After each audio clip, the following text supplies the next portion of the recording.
Yes, yes. Welcome back, people. Boy, some said it. I said it myself.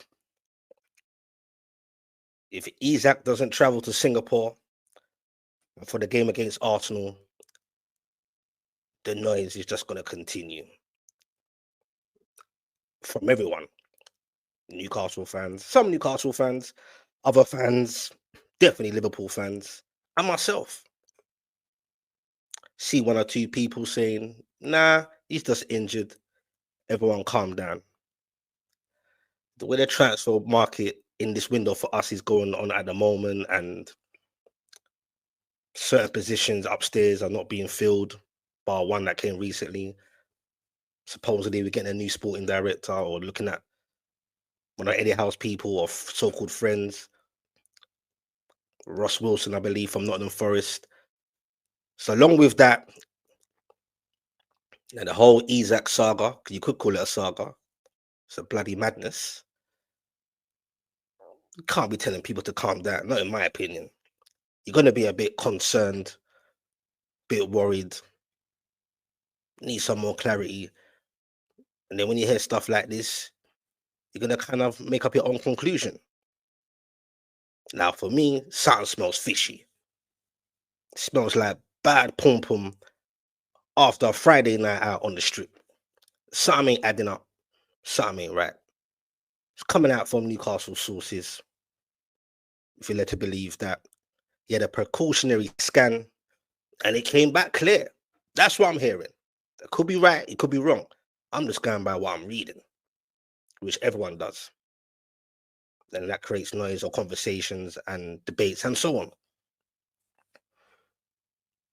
I genuinely thought he'll be traveling. Naive of me. I don't believe the whole thing about injury.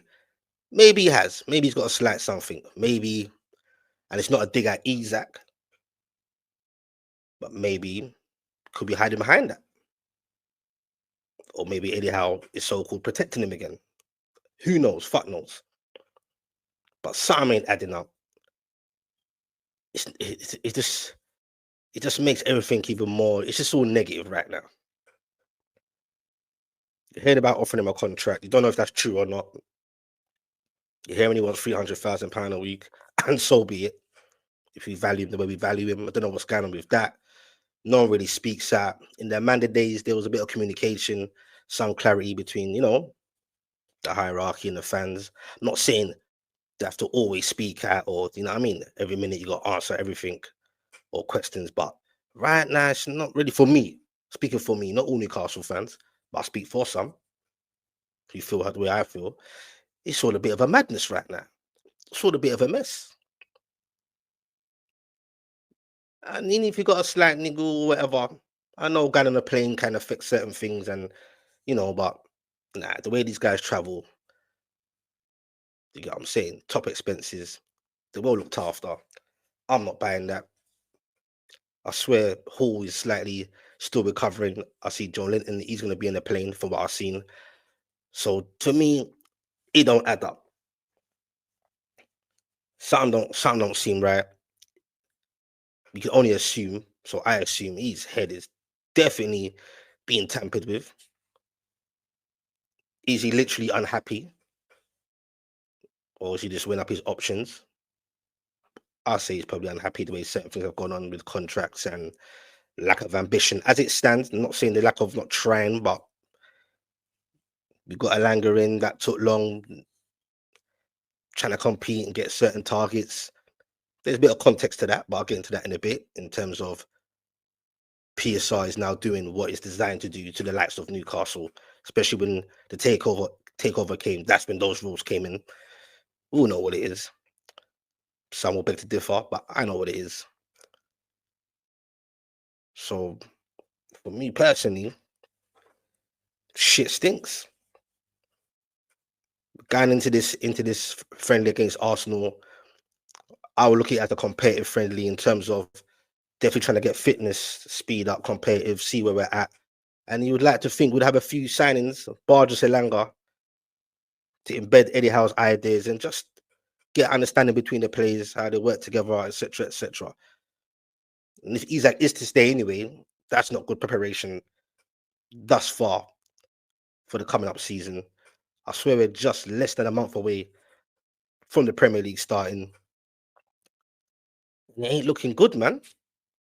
One or two might say, don't over exaggerate, calm down. No, I'm not buying that. You're not going to calm down.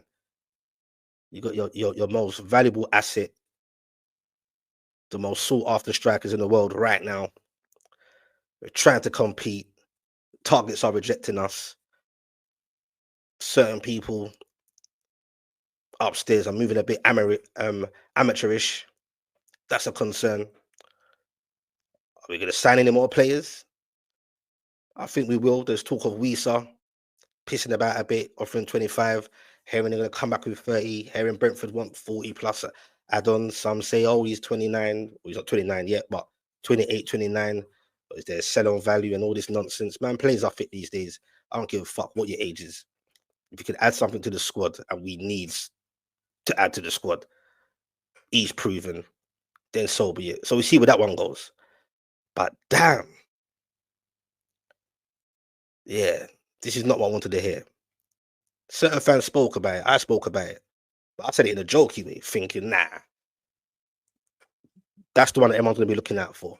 People are waiting silently. Some of the ops were definitely waiting, i.e., Liverpool fans. Yeah, it's all bants. Some of it's a bit trolling. It's all good, nothing malicious, but you just know what the noise is going to be. As soon as that's come out, as soon as I saw the squad, and you see no Isak, then obviously journalists get hold of it. Some are, like I said, some say he's injured, a slight thigh injury. Some are saying no, but he's had a scan. And that's what I'm going to be reading it off. Precautionary. So if it is precautionary and it has apparently, could be wrong, could be right, that's come back clear. And you're not traveling just to be with the lads. Bit of team bonding on that, shutting down the noise a bit. And that's what I'll be looking for. Each day I'm waiting for the noise to be shut down. But each day it's either staying the same or it just gets louder. And surely not. Because the maddest thing is for me is like Liverpool are going on dangerous, and obviously the Liverpool fans are feeling mad confident, mad giddy right now, and rightly so. So be it. But you got Ekatike over the line. You'd think the noise would be a bit more quiet coming from certain Liverpool fans. You get what I'm saying? Or they'd be content. But it kind of like the Ekatike deal don't exist. It's like fuck it. We got Ekatike. Yeah, we still want Isak. We'll have that. And you know what? In some senses, Liverpool spent a lot of money and they ain't finished yet. Do they have the money to do that with Isak? I think that ship sailed, but never say never. But Sam ain't right, because if the Liverpool thing is definitely dead, then what's the whole Isak camp? What's the whole feeling? Yes, they can still be pissed. Are they looking at other moves, or is it just about the contract, or is it just everything? They're just not feeling it. From transfers to contract broken promises to not knowing what's really going on, who's coming in set positions upstairs and recruitment. He's probably seen the lack of, I wouldn't say lack of ambition, but it is amateurish and there's nothing going on. And he's thinking, I'm the most sought after striker right now. And you got other strikers going elsewhere. He probably sees Ekatike go Liverpool and he's thinking, boy, that could have been me. I want some of that. Who knows? I'm not saying he's sad at Newcastle, but the way it seems, he's definitely not happy about one or two or three things. And they ain't looking good right now. I'll keep it 100. And back to PSR, in terms of signings and that for Newcastle right now, what's going on? There's leg room. PSR is not an issue, but overall, you've seen the so-called top four, the so-called top six, near enough. Is it around a billion or just over a billion of spending compared to the rest? Cannot compete. They're pulling away. And this is literally, whether you agree or not, is what PSR was designed for. It's not to save clubs from reckless owners and all that, especially in the Premier League, the amount of money, especially the established teams, the amount of money they make. Like, come on, That's more for the lower league teams to look out for. How's that coming in now? As soon as Newcastle got taken over. Yes, there should be some rules in place, but from my opinion, any new owner for any club should at least get a year or two just to let the shackles be released and try and do what you got to do to try and compete. Can have all the money in the world,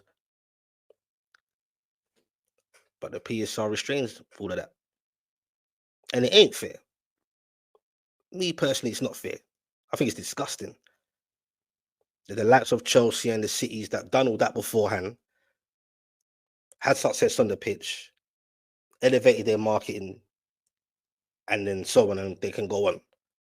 We ain't got a chance to even do that. They have to do it a different way. Can't compete. Didn't you hear that narrative? Keep hearing this. I heard Jamie O'Hara say it as well, which was crazy.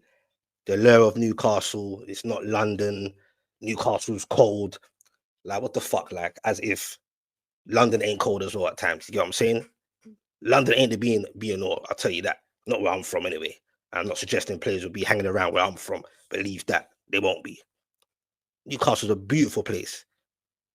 Entertainment, beautiful city, nice people, beautiful gal. Yeah. When I last went there, I had a whale of a time. Beautiful place. So I'm not hearing that about yes, London's London, especially probably for the foreign players. I kind of get it. But nah, the way the narrative is just like, I don't know, like Newcastle's just some shit or like nah, I'm not having that. The media, it's just like the media, it's crazy. The mainstream media and that pulling out that crazy narrative. I don't buy all that. I'll be in Newcastle. Yes, I don't live there, but come on, man. I'm not hearing that. Because let me tell you something. If that PSR thing weren't there and Newcastle could release the shackles and do what they want to do, in terms of, would have this Isak problem. You'd be buying players, offering man contracts, offering good contracts. And when you're targeting players, money's a big part of it. Fuck it, money is the part of it. Don't get it twisted. Yes, certain clubs and their clout, but there's clubs, i.e. the Chelseas, etc. They're big clubs and can offer big wages and do what they want. Newcastle and the likes of Newcastle Villas can't do that. So when they chat about the areas that it's cold there and all this and oh it's London, trust me, money talks. Man ain't hearing about no cold or London when it comes to money. So the PSR thing is fucked anyway. But anyway, love to hear your thoughts. Do you think everyone should just calm? Isak is just injured and all this for me is just nonsense. No dig at Isak, by the way. Do you get what I'm saying? No, it is what it is. But let's just stop the bullshit. And some fans, for me, are just getting, in Jamaican terms, we call it ginnels, which means you're just getting tricked and bamboozled to think, like, fucking like we're dummies, like, oh yeah, he's just injured, that's it. Or is it hopium or copium? Nah, man. Nah. For me, it smells a bit fishy. Won't say it's completely bullshit, but man ain't buying that. Do you? Let me know, man, in the chats. Like, subscribe, share. If you're new to this channel, I do this. Check out our live panels daily or every 2 days. And yeah, I'm out, man. Ah, what a preseason so far. Peace.